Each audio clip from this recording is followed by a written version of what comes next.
Bizim ел başımız kim? Өте дұрыс айтасың.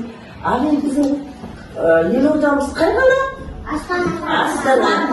Елтаңбаның ортасында шаңырақ, көптеген ұлттардың достығының белгісі, қоссайгілік, тәуелсіздіктің белгісі, жұлдызы жолды көрсетіп тұрады. Бүгін түсі көк, аспанымыз ашық болсын деген белгісі. Соғысында күн, айлық пен тыныштықтың белгісі.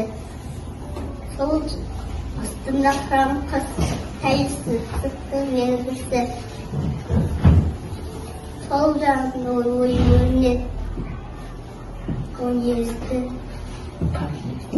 халқымыздың өнердің шеберлігінің белгісі. Менің атам Қазақстанның тамшының әрбір елін танытатын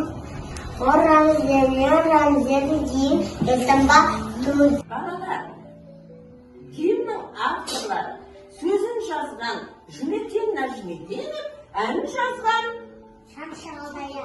Өте дұрыс. Ал енді Рамазан, сен маған ту мен елтаңбаның авторларын айтып бере қойшы. Тудың авторы Сакен Язбеков, елтаңбаның авторы Сатауалихан. Балалар, рәміздерімізге арналған тақпақтарымызды айтып береміз. Рамазан, Дәния, Абдырахман келеді.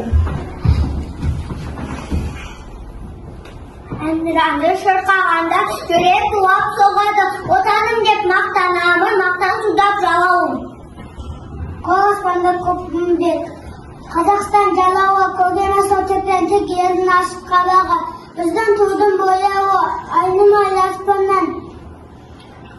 Оны халық қасында биікке қояды. Енелер санасызды, ертаң басы елін тағатып қасілгі сөйлетеді, ереді. Киесілі елінің.